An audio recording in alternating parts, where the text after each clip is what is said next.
Listen up. There's no more excuses. We're empowering those who want the hustle by exposing the status quo. The days of ordinary are over. It's time to crush mediocrity and start discovering your greatest potential. Welcome to the Hustle Nation. To the Hustle Nation. To the Hustle Nation. To the Hustle Nation. To the Hustle. Welcome back to another episode of the Hustle Nation podcast. Today, we've got a real treat. Krista Mollion is in the house. I hope I got that right. Krista helps businesses launch into space. She's built an e-learning platform called From Zero to Six, where she mentors single-member entrepreneurs, creatives, coaches, freelancers, side hustlers, and independent consultants who are goal-getters and action takers to automate their income by building high-converting sales funnels for their business. That sounds fun. Some of her career accomplishments include building an 8-figure agency with zero funding, building a 7-figure consultancy with zero funding, building a 9-figure business with zero funding, and she's been working in the B2B marketing for over 22 years. She's also founder and host of the Solopreneur MBA podcast. Krista, welcome to the Hustle Nation podcast. Hey there. Thank you so much for having me on. And I appreciate both of what you're doing with this podcast, with your business, with the show. I think that entrepreneurs need all the support that they can get. And so podcasts like these are super important to help guide people, motivate people, inspire people. So thank you for what you do. Right on, right on. Well, I haven't met you before, but this morning, and very conveniently, you were hosting a LinkedIn Live event with one of your clients, which was phenomenal, by the way, talking about video. But before we get into a lot of the stuff you're doing, tell us a little bit more about who you are and how you got on this journey of being a coach. So I haven't been on the coaching journey for a long time. In fact, I don't quite like the word coach. I prefer business advisor, mentor, hard ass. That's another way to call me. Because one of my clients said early on, he said, coaching with you is like a nice shot of tequila. So not everyone can handle much of tequila, because I practice radical honesty, and I really, truly believe that you deserve to reach your full potential. So that's super important for me. How I became the way I am is I realized very young that I was not going to survive in corporate America because I wanted to go fast like a Ferrari. And I realized that I was going to spend the next 10 years of my life kissing ass to try to get to the next level and then get to the next level. And I was going to have to work for mediocre people before I would get a chance to perform at my highest peak. And when I realized all the things I was going to have to do, I just thought, is there another way? Could there be another way that I can reach my full potential faster? And at that time, I saw a business opportunity. And I went and talked to 2 friends of mine, and we ended up making that a reality. And at first it was a side hustle, and I was making sales calls on my lunch hour. And this was back when there wasn't as many cool tools for software that they have now, but at least I had Salesforce. So I was working my CRM, and I was making cold calls, and I was landing meetings. And bottom line is I was able to build with my 2 partners an 8-figure digital marketing agency doing virtual reality for big brands like Apple, HP, Google, lots of well-known Silicon Valley companies. And 100% of my, no, not 100%, 90% of our business was really local driven. And the projects that weren't local were somehow referred to from local big companies that we were working with. So we were very fortunate to land some massive clients right away. And I did that for 12 years and grew a team of 4 offices. And at the peak, we had like 120 people working for us. and loved it. It was like my baby, right? But at one point, I became kind of burnt out, and I realized I have 4 kids. Like, I'm like juggling running a business with my employees and raising my kids. And something just kind of changed in me. And I thought, I want to figure out a new way of working where I can spend more time with my kids and still make a reasonable income. And no, you're okay. Ivy, I'm on the call. So everyone, this is real life. Maybe this adds a level of authenticity. Yeah. Because we've got my 5-year-old here, Ivy, who's drinking a cup of water and drawing pictures for me.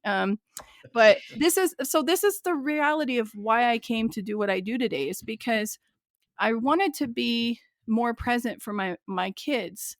And I realized that running an agency was really no longer what I wanted to do. So family was becoming more and more important for me. Um, and I didn't want to lose the precious time I had with them before they grew up. Um, and so that's why I left, and I went on a sabbatical, which turned into me coming back and quitting.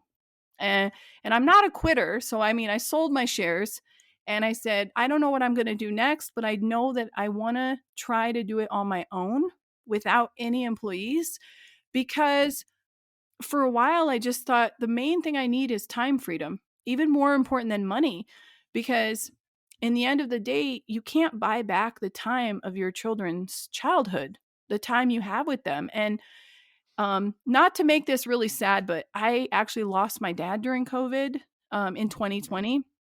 And that really reinforced that I had made the right decision to prioritize spending time with family over hustling outside all the time.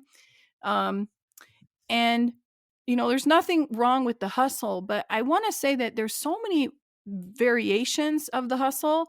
And also, life isn't linear. What worked for you when you were 20, like all-nighters, probably won't work for you after you get married, unless you want to get divorced, right? Uh, so you see what I'm saying? And then you hit 40, if you're lucky, and and then things shift again. And you're like, well, now what? Now I really am ready for something different. So anybody listening, I think there is no right or wrong answer, but listen to your heart and listen to your inner compass, because you don't have to follow a linear path. I give you permission at any time to change your mind, because if you're not at your top of your game and you're not giving your fullest towards what you're involved in, it's only fair to everyone involved that you move on. And that's where I was when I left my agency. I wasn't concentrated anymore. I just felt like it's not fair to the clients. It's not clear to the team and my kids too. So I was trying to do too much for too many people. And that's how I came to do what I do now, which is I built this academy from 0 to 6, and it's 6 steps to 6 figures. Because after thinking over 20 years of being an entrepreneur, how can I boil it down to this really essential steps that you cannot bypass if you want to build a 6-figure business? And it came down to basically 6 steps.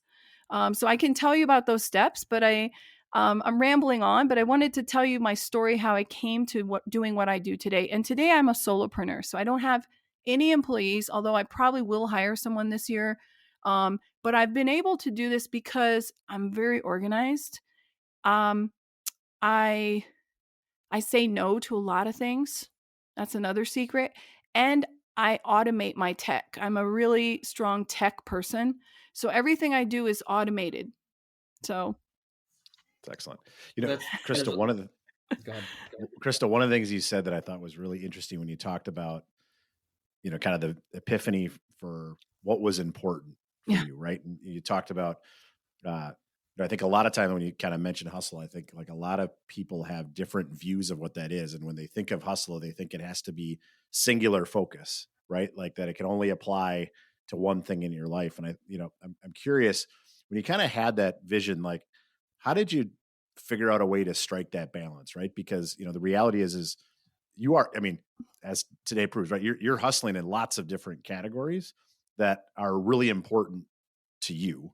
And I think a lot of times people, they lose balance, maybe sometimes not even because they're not hustling, but actually they might be hustling in the wrong balance, if that makes sense. Yep. So how did you kind of get your head wrapped around that shift of what was the right balance for you?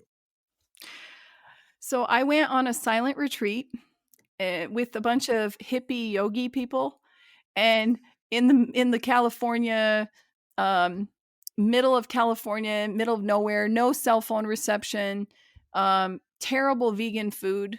No offense to any vegans listening, but man, I'm a steak girl. Okay. And so I was at this retreat, and every day we would meditate, we would do our yoga, we would eat our terrible, terrible food. And then we would go off and journal about certain tasks that we were given. And seriously, I went on this retreat to kind of try to get away from everything, all the noise, and like listen to what I wanted. And what it boiled down to was, what are my actual life goals? Because I don't know how much longer I have left. At any time, you should never wait too late to figure this out, right? Even if you're listening and you're only in your late 20s or 30s, I think the earlier you think this way, the better. It's like, well, what if tomorrow I found out I have 1 month to live and there's no cure? What would I do with the last 30 days of my life? And what regrets would I have not doing? Make that list. All the people who you want to forgive, tell them it's okay. Remind them that you loved them. All the things that you wished you would have done, make that list. Okay. And then let's wake up to reality that hopefully we have more than 30 days, and let's go do that list. Go out and make peace with all those people. Tell them you're sorry. Go make amends with all those people. Tell the people who you love that you love them, which is hard sometimes to tell people. It's a little bit uncomfortable. And do that bucket list. So that's number one, is the life goals, because then it's a lot easier to balance. Is this really taking me towards my life goal, away from my life goal, or completely just off course? And that's number one. And number two, knowing your values. My personal values are so solid, and I am the same person in business as in my personal life, which means my business goals align to my personal goals 1-to-1. And I think sometimes the mistake entrepreneurs make in the hustle, I'll read you your book right after I'm done with these gentlemen, okay? Love you. Authenticity, 100%. There. Thank you. Okay. I really want you to know that if you tell me you value your family, for example, let's take that as an example, because that's pretty typical. I don't know any person who would tell you they don't value their own family. Do you? I mean, if they're married with kids or they're in a relationship, or so people say, I value my family. Okay, so how often do you spend time with them? Like legitimately uninterrupted time? And that's a really valid example of how are you balancing your values? Because if you tell me one thing, but then you're not practicing it, then there's a misalignment. Because then you're saying, well, I'm working so hard for my family.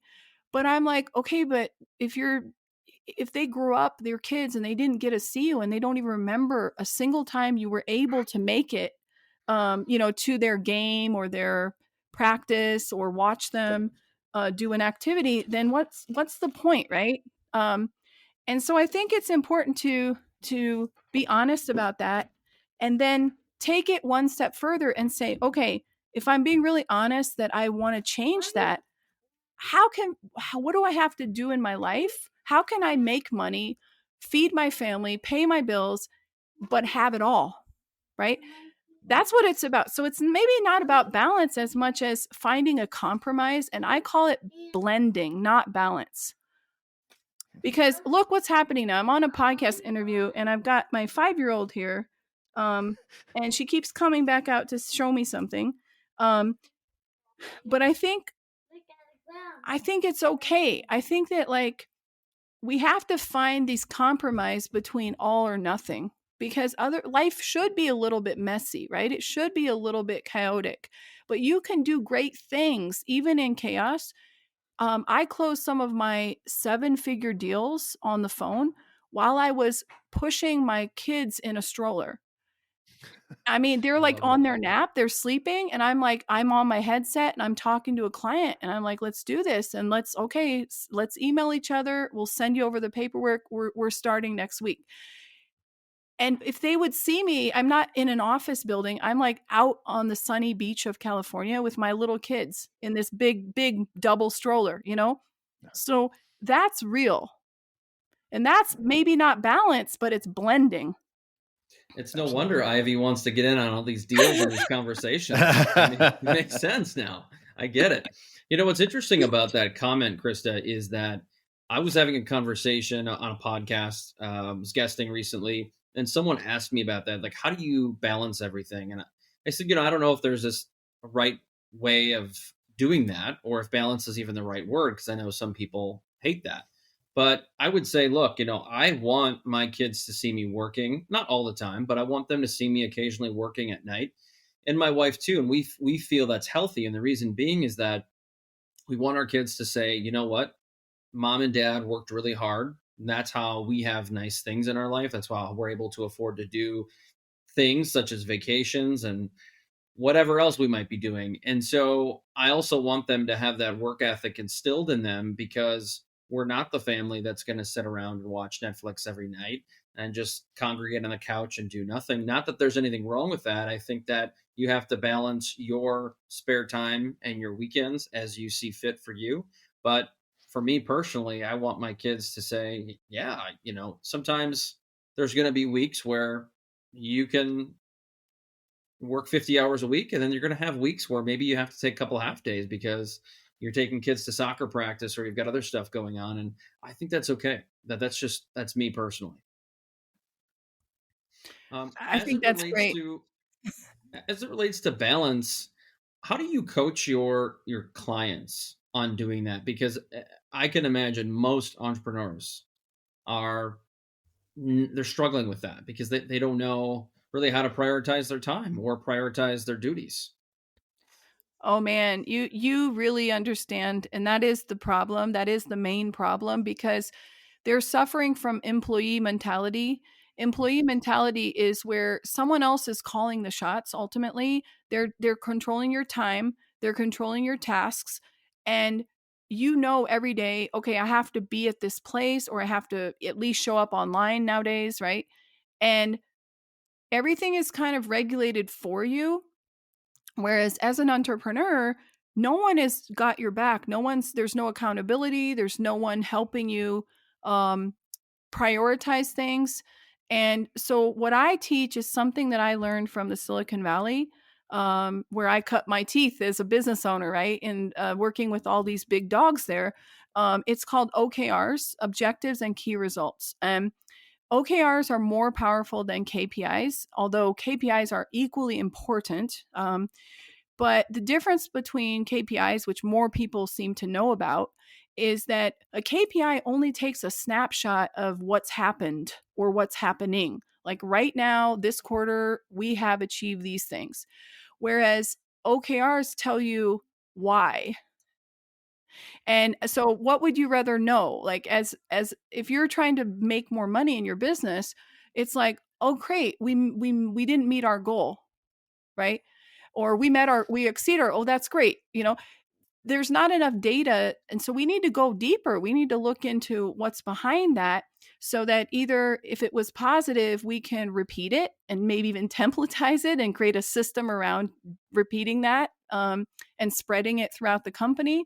Or if we failed, we'll figure out exactly the pinpoint where the problem was and fix it. So that's what I love about OKRs is there's no wiggle room. It's just like right in your face. It's like you have to do something. It's all about taking action. And there's a great book that I recommend to your listeners. It's called Measure What Matters by John Doerr. And John Doerr he became famous because he coached the two founders of Google. And he came on as a coach there when they only had a couple of employees. And both of the founders credit OKRs to their explosive growth. They're like, without that system, we wouldn't have been able to hit what we did. And it's a goal setting system, just to be clear. But obviously, when you're talking about goals, that directly leads into your time, because it's the first is like, okay, here's our goals, but how are we going to achieve them? And then how does that translate into your calendar? So with my clients, I teach them the OKR system, and then I say, hey, guess what? You're going to share your calendar with me. And they're like, but I don't want you to see all my private stuff. And I said, no, that's not what I meant. What I mean is you're going to go into, oh, you go get it. Or no, here, I have some. Hold on. You're going to go into, Outlook or Google Docs. Okay, drink this and you'll be fine. I'll come take care of you. You can go into your calendar and you can set up a shared business calendar. And you can send it to me, share it with somebody, right? Just like a team member. So I'm your new team member. I'm your coach. So now I need to see every waking moment what you're doing. But not to micromanage, but to understand, are we clear about the milestones? Are we clear about the check-ins? There should be consistent accountability, meaning every Friday we have a check-in. And the check-in is to understand, how did the week go? If you're on track. And I don't need to have a call with you. I can just have a Slack conversation and look at your calendar and say, okay, did you hit your targets this week? How did things go? Are you stuck with anything? No, I'm not stuck. I know what I did wrong, and I'm going to double down on doing more next week. Or no, I am stuck and I'm highly frustrated. Okay, let's hop on a call and let me look with you so we can match up what went wrong. And so this system has worked for my clients so far. Let's go one step further and let's talk about the funnels, because so often on your LinkedIn and a lot of the content you're creating, you talk about funnels and how you help your clients double their revenue. That is something that I think almost anybody listening can get behind. So give us some of the secret sauce as to how this works. I know we talk a lot about funnels. Most people listening know what a funnel is. So let's hear about that. Absolutely. So I like to say, in my coaching business, there was a before and after story in that short time frame. When I first started coaching, I was mostly doing B2B consulting, coming in and helping people understand how to grow their businesses. And that was obviously an active form of income. It was well paid, but it took a lot of my time, and there was no system to generate new clients, which means I was completely dependent on referrals and cold calling. So I was using the same systems I used to grow my agency. But the difference was enormous, because in my agency, I hired a bunch of people and they did most of the work, so I didn't have to. So while I'm cold calling or I'm going and presenting, they're doing a lot of work that's being billed. Whereas now, if I'm consulting, while I'm consulting, who's doing the sales biz dev for me? Nobody, right? And so I looked at a few options. I studied a few different systems, and I realized what's really missing for me is funnels. And so I started studying everything I could about funnels. And the first where I got that in my head was Russell Brunson with ClickFunnels, the found. So, and obviously funnels, he does not own funnels. For everyone listening, there's a lot more out there than whenever I say that, they immediately think of ClickFunnels. I'm like, no, I don't even use ClickFunnels, although it's a decent program. Obviously, it worked for a lot of people. But I do credit Russell Brunson for publishing 3 really good books about funnels: Expert Secrets, Traffic Secrets, and what was the other one? .com Secrets. Yes, that's the one, right? .com Secrets. And that really got me thinking, well, I need a system that works for a solopreneur, that's scalable, and that's also a smart financial decision, because the alternatives would be hiring a bunch of people to go out and do biz dev for me, And then I was like, no, I promised myself I wasn't going to take that route of hiring a team. I was going to try to do it myself. And so that's when I built my first funnel, and pretty quickly it took off. And I understood that I was an idiot for not putting those up from day one. And so very quickly I understood that for each of my clients, this was going to have to be a staple of what they did. But it didn't stop there. What happened next was I started looking for a funnel partner, because I was like, well, I'm a business coach. I'm not going to be, dealing with funnels. And what I found was I found a lot of people aren't teaching the full funnel cycle. So I would find people are like, I'm going to build you a sales page and a squeeze page, an opt-in page, a checkout page, and that's about it. But a good funnel has to have a lot more in it. So I found partners who can do that. There's plenty of very talented people who can build you a very nice funnel. But the way I teach funnels is much more comprehensive, and so I actually ended up building my own program, which is the 8-week Business Accelerator Funnel Bootcamp, which I run twice a year. And it's for solopreneurs who can come in they can come in when they're just starting out a business idea, because I wish I would have done it back then from day one, or they can come in like I did when you're already making quite good money as a consultant and coaching, but you realize that there's no potential for growth. You're like, oh, I'm going to have to run ads, or I'm going to have to hire someone. What do I do to actually get new business coming in? Because we can't pay our bills just on referrals. So even if you're making nice money, I just got off a call right before this interview with a lady who her biggest client suddenly backed out. And it wasn't due to her lack of professionalism or anything. She was doing a great job. The client explained that they had decided to merge with a different company, and there was an in-house department and things would be, so they gave her notice, and it came completely as a shock. And the problem with this lady is that she doesn't have funnels. So she's been making all this good money, but now starting in 30 days from now, she's going to want to have some funnels, because now she's like, whoa, how do I replace that big client? And she has no system to do that. So I hope I answered your question about the secret sauce. It's not so secret anymore, but I don't think a lot of people are teaching it in a comprehensive step-by-step fashion as I do, because I looked for those programs, because I would have been happy to partner with somebody who was doing it and just refer my clients there. And I couldn't find one, so I decided to build one. So with funnels, it seems like right now, the big thing that a lot of people are doing is they're hosting webinars, online virtual events of some sort, or they're podcasting, whether it's guesting or hosting. What do you see that's working for your clients right now? Or what are you recommending? Oh, that's a great question, because I'd love to shout out my my client and now somewhat partner, Chris Colt, who is the challenge champion.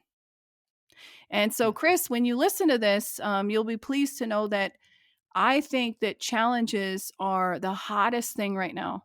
And the reason is that people love gamification.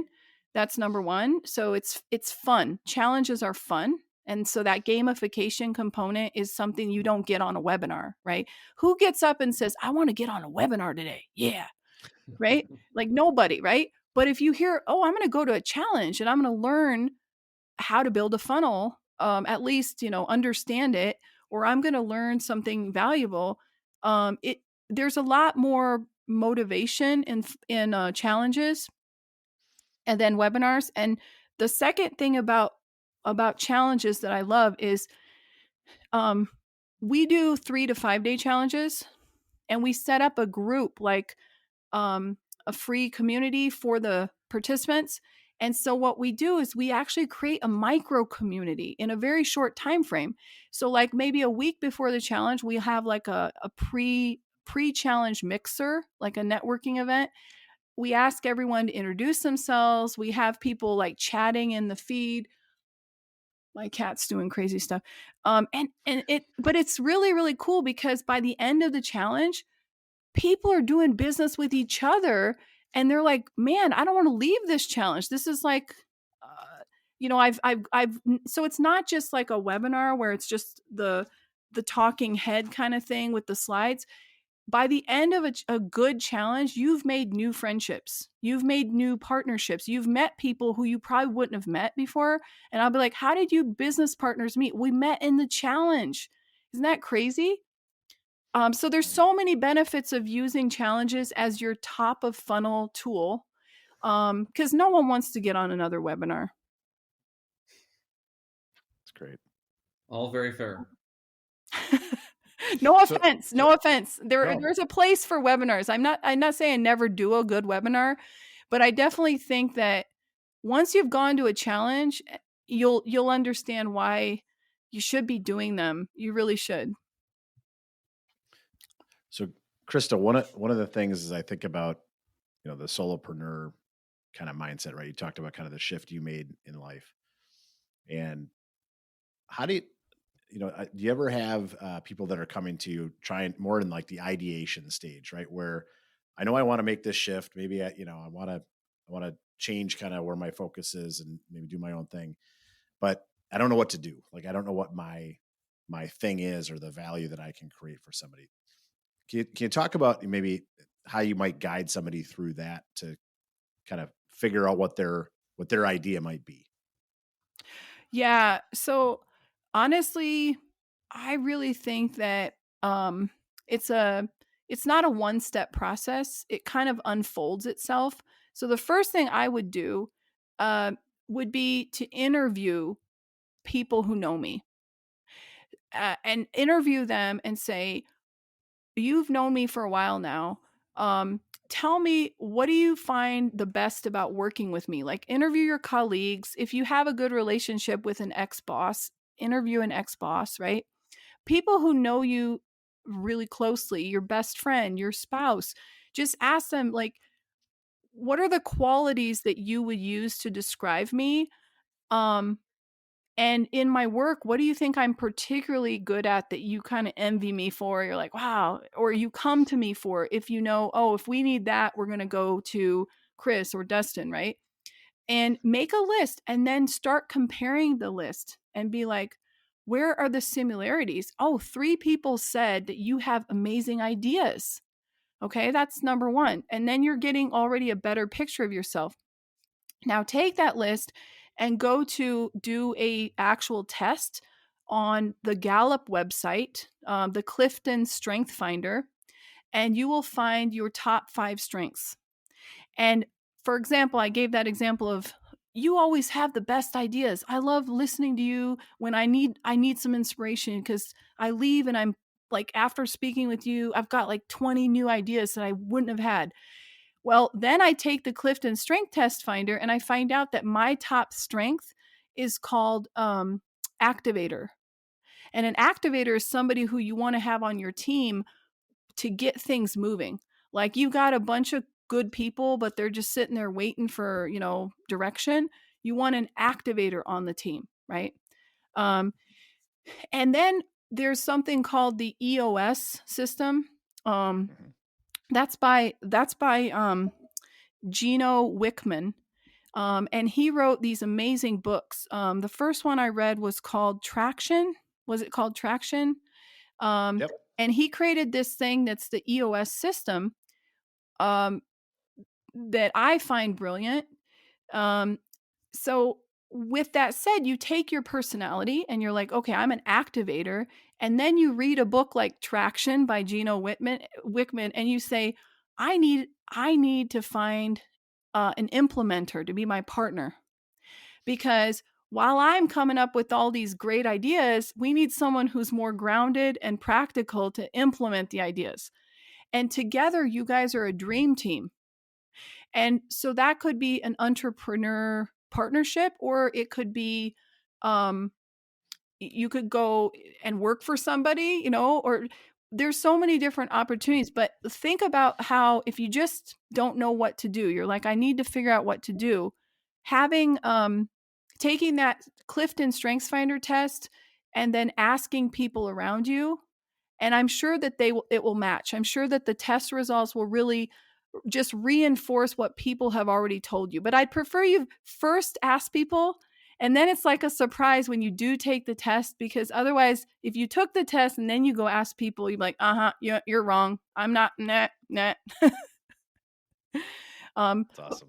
And that helps a lot. That helps a lot because ultimately there's only two types of people out there. There's people who are more ideas oriented, which are the designers, the creators, like Steve Jobs. He was that type of Walt Disney, right? But then you need somebody to balance that energy who's more of a practical, let's set up a plan, let's implement things, let's manage the finances, let's manage the people. That's the perfect balance in any business. That's great. That's awesome. I love that because I think self-awareness is a gift, whether you want that or not. But oftentimes there's always one or two nuggets in there that maybe you didn't know about yourself. And when you have that, it's amazing how you can shift the way you think, shift the way you do things. So let's stick with that subject and let's move into leadership, because so much of what we talk about and what we do with Hustle Nation is leadership and revolves around sales too. But being a marketing person myself, naturally, I'm really interested to hear your answer here. But we think of leadership different, especially around the marketing world, where creatives tend to be more introverts than they are extroverts. But I think when you're in a marketing world and you're working with clients, their leadership is key, especially if you're a solopreneur, because instead of leading a team, you are now focused solely on leading your clients. So I'd love to know your approach on how you do that. You alluded to some of that before we hopped on the show, and I really loved what you shared with us. So I really think that being a leader means also making it clear who's in charge and who needs to be responsible of things. So we don't want to micromanage our clients, and we don't want to spoil them. So in a way, being a leader is a lot like being a parent. You have to find that balance between giving them what they need, but not giving them too much or too little. And so again, the way to do that, I practice radical honesty. So in my style, I tend to be very forthcoming. And I think I do this in my personal life as well as my business life. I have learned one important fact, though, is you need to ask permission before you do that. Like I would never go and talk with strangers. So you asked about leadership. So we're talking clearly about established clients, right? Not just some random person. And so there's that rapport and trust that's already established. That's super important. And once you have that personal rapport and trust and mutual respect, the greatest gift you can give another person is honesty. And honesty is very rare, unfortunately, because most people try to please their clients. This is a typical entrepreneur mistake. It's just, I'm going to work really hard and over deliver, or I'm going to throw that in for free so that they'll like me even more. And what happens is the exact opposite. The lower your rates, the more discounts you give, the less they respect you and value what you've just done for them. So it's important to establish clear boundaries and be super honest with people and say no to a lot of things. And that's what I do. That's why not everyone can actually handle that. Not everyone likes working with someone like me, because I just don't want to waste your time or my time. And I don't want to play games. I don't play politics. I'm just like, I need to tell you honestly, this is what I'm thinking. And this is what I'm seeing. So that's my style of leadership, but I do it with a lot of love. Like I said, people know I care. So I can be just like a parent, right? I can be really, really strict, but I do it with so much love, and I balance it out with telling them why I care about them and why this matters so much to me, that they don't do something that's bad for them. That's incredible, because a lot, people use the, kind is clear, right? And a lot of times people kind of beat around the bush because they're afraid of telling somebody what they're really think or the feedback that they really need, or they're surprised. Well, why don't I see it? So why don't you see it? Right. And that ability to be radically honest and just, tell people, to your point, if you have that underlying trust and, you're not trying to attack somebody, right? You're trying to create that clarity so they can make adjustments and be the best version of themselves. And it also sets the tone for the reciprocity that they can do that for you. I think that it goes both ways. So I like to ask for feedback regularly because I always am looking to be coached. And this is going to sound funny, but I think your clients can coach you sometimes better than an exterior coach. Um, but you have to ask them, and you have to set the tone that it's okay for them to be honest. You have to say, I truly want to hear your honest feedback. You don't have to worry. I'm not going to be offended. I'm not going to I'm not going to internalize what you're telling me. On the contrary, I sincerely want to make your experience better. And I would value your honest feedback. And I've worked this way for years. And it's funny, sometimes people just forget that you can just simply ask. And then if they're like, oh, she asked me, now I can, she's giving me permission to say what I really think. And not enough entrepreneurs do this. I'm like, have you asked the client? No, I've asked everybody. I've asked my mother-in-law, all the people in the office except the client. I'm like, why are you so afraid of the client? The client, you have to develop that rapport. And I think somebody who has made their entire business success off of this is Gary Vaynerchuk, because you see how radically honest he is with people. He's so direct. You just get this feeling like this is the guy who's not going to beat around the bush. They're not going to sugarcoat it. I can go to him and get the real truth. And that's why I think he's so popular, because I don't think that is common. Well said. Yeah, we tend to like people and follow individuals who are brutally honest, because that's what people are looking for. Krista, let's wrap up. Final question. You mentioned earlier, and I wanted to save this toward the end, was you've got 6 steps to 6 figures. Can you tell us a little bit about what those 6 steps are? Yes. So I really went back and forth with my business, thinking, okay, what is going to get people to the next level, right? And I boiled it down to understanding that that there are only 6 things that you really need to do. All right. So the first step is visualize. And visualize means kind of the ideation, what you were asking about earlier, is getting crystal clear on what you want and setting those goals. And when I say goal setting, you guys heard earlier that I use a system called the OKR method. So that's the step number 1, is visualize. The step number 2 is strategize. And strategize, I'm a real big strategy person. And I always tell entrepreneurs, please don't skip the strategy. They always want to jump into action. And I'm like, it's like you're jumping off a cliff or into an empty swimming pool. Like, was it Abraham Lincoln said, if I need to cut down a tree, I'm going to spend 4 hours sharpening my saw, or something like that. So I feel like you really have to spend more time strategizing on what are we going to do. And this comes from me running an agency. I have this strong project management sense of like, I see your business as a project, and I see each client as a project. And I'm like, okay, so how are we going to manage this? And this is where my mind goes into funnel mode, because I'm always asking, what's next? So you're going to get them into that service and you're going to lock them in, but then what's next? And I try to get people to strategize bigger. One of the things I teach in the strategize phase is to map out your entire year. So I don't plan month to month. That's ridiculous. I mean, I've got bills to pay. I've got dreams. I've got investments. So I plan year to year. And my year, because I'm an entrepreneur, does not begin in January. My year begins in September. Why September?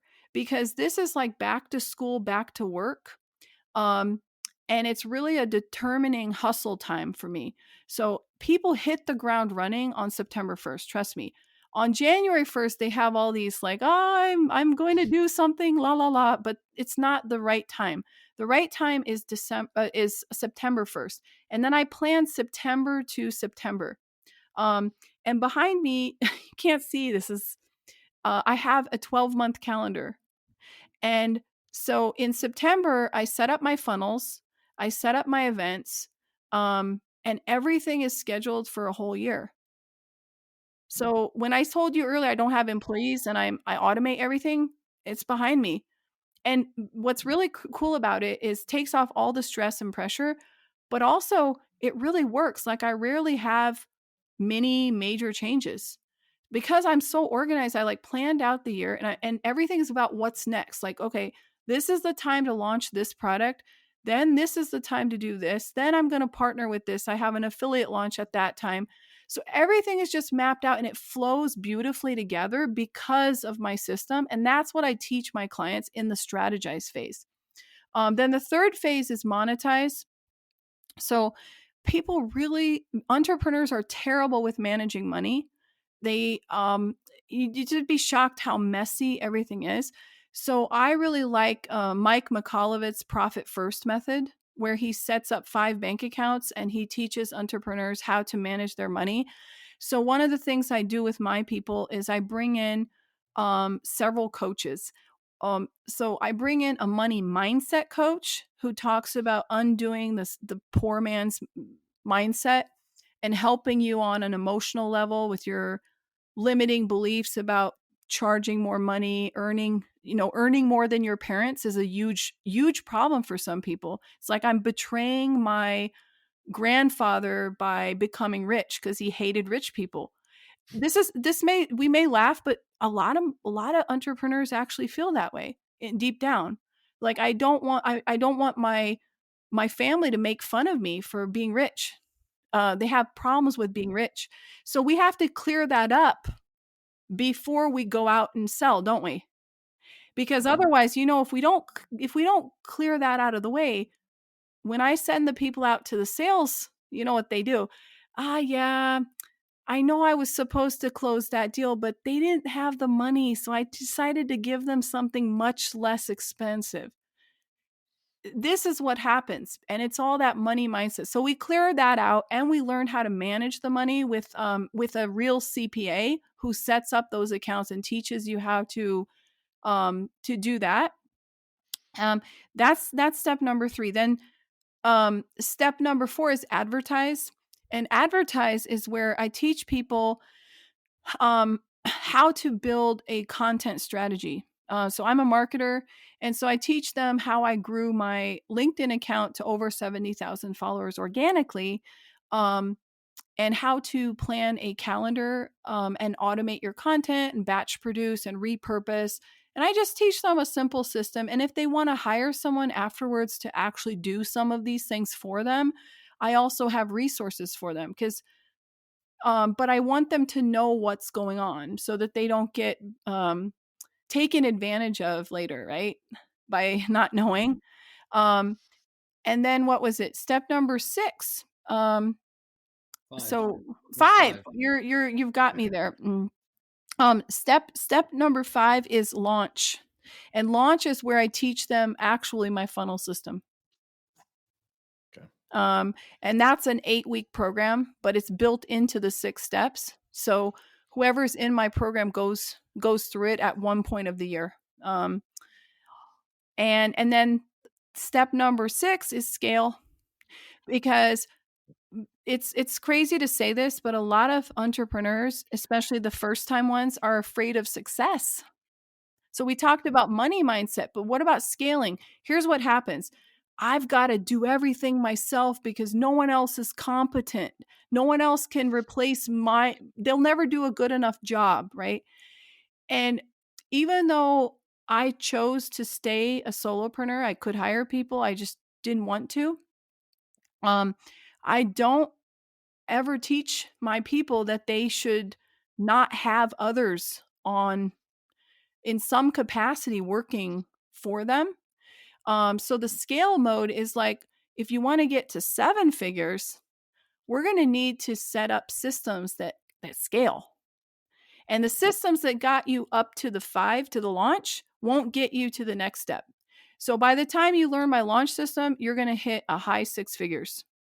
So we took you all the way there. So now that you've got the high 6 figures, you want to go to 7. I know, because it's addictive. I know this thing. And so I'm like, but you're not going to get there with the same system. So the last and final step scale is all about how to put in place new systems that are much more solid for growth. And those are the systems that I had in my 8-figure agency. So that's what I teach at the last stage. And hopefully you're still alive by then, by the sixth step. You've survived to graduate. Yeah. Krista, that was awesome. I think we'd love to have you back sometime to talk about more in depth those 6 steps. But for sake of time, everybody's got stuff to do. We really appreciate your time, and we thank you for having you on the show. Where can people find you? I appreciate this as well. And the best place to go is from0to6.com. And you can also reach out to me on LinkedIn at my name, Krista Mollion. Podcast? Are you still doing the podcast? And the reason I call it the Solopreneur MBA is because I had to explain so many times about my From 0 to 6 Academy. And I used to say, you know how if you go in corporate America, you go and get an MBA? But if you're an entrepreneur, what do? You pay a lot of money, and half of it goes to these swindler coaches that didn't really help you, or courses you never finished. And you're just trying to cobble together some strategy. So I said, my program is like the poor man's MBA. Because it will cost you a lot less than a 4-year, a 4-year college charges for an MBA. So. Great. That's amazing. Krista, that was a blast. I love the guest appearance from Ivy. That was also great. And we'll look forward to connecting with you in another episode sometime soon. For everybody else tuning in, thank you so much for your ears. We appreciate you tuning in to another episode. We'll see you next time. Peace. Thank you for being part of the Hustle Nation. If you're serious about raising the bar in your personal and professional life and willing to go all in on your success, head over to hustleleaders.com. Here you can get access to our Hustle Productivity ebook, attend our Hustle Masterclass, or challenge yourself to the 30-day Hustle Challenge. Pairing these tools and training with the Hustle Nation podcast will help you advance to a whole new level. Until next time, stay hungry and inspire those around you to hustle.